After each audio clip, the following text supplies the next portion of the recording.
గత కొంతకాలం నుంచి డ్రగ్స్ వ్యవహారం సంచలనంగా మారుతోంది. కొన్నాళ్లు డ్రగ్స్ అంశం పెద్దగా తెర మీదకు రాకపోవడంతో పోలీసులు ఊపిరి పీల్చుకున్నారు.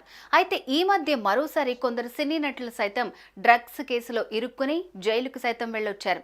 ఇది మరవక ముందే తాజాగా హైదరాబాద్ మణికొండలోని ఓ పబ్లో నార్కోటిక్ బ్యూరో అధికారులు ఆకస్మిక దాడులు చేశారు. ఈ దాడుల్లో కొందరు ప్రముఖులు డ్రగ్స్ తీసుకుంటూ అడ్డంగా దొరికారు. అనంతరం పోలీసులు వారిని అదుపులోకి తీసుకున్నారు. ఇదే వ్యవహారం ప్రస్తుతం హాట్ టాపిక్ గా మారింది. Master minds the pride of India. Inter MPC, BiPC, MEC, CEC చదివిన విద్యార్థులకు సిఏ మరియు సిఎంఏ ఫౌండేషన్ కొరకు నూతన బ్యాచెస్ ప్రారంభం.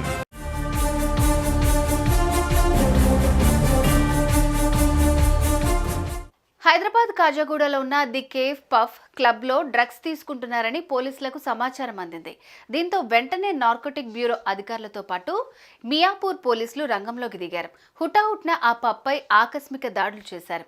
అయితే పోలీసుల రైడ్ చేసిన సమయంలోనే అక్కడున్న దాదాపు 50 మంది ప్రముఖులను అదుపులోకి తీసుకున్నారు. ఆ తర్వాత వాళ్ళందరికీ డ్రగ్స్ పరీక్షలు జరపగా అందులో 24 మంది మాదక ద్రవ్యాలు తీసుకున్నట్లుగా నిర్ధారణ అయింది. అయితే పట్టుబడిన వారిలో ప్రముఖ ఫోటోగ్రాఫర్ మహేష్ చంద్ర, అకౌంటెంట్ ఆదాన్ బారీ, అమెజాన్ సీనియర్ అసిస్టెంట్ ఎండి షఫీ, అమెజాన్ కంపెనీలో స్టాఫ్ ఎంప్లాయీ కిరణ్ బాగానీలు ఉన్నారు.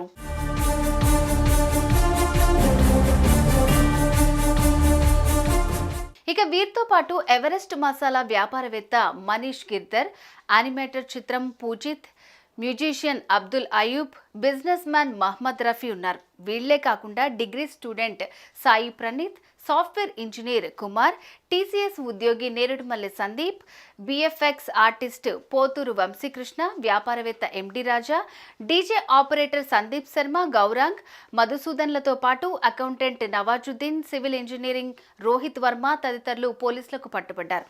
అనంతరం పోలీసులు మీడియాతో మాట్లాడి కీలక విషయాలు వెల్లడించారు.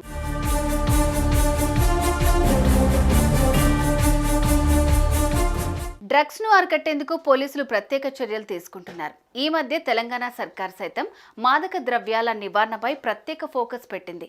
ఈ క్రమంలోనే పబ్లో ఏకంగా డ్రగ్స్ తీసుకుంటూ 24 మంది పట్టుబట్టం అనేది తీవ్ర కలకలంగా మారుతోంది.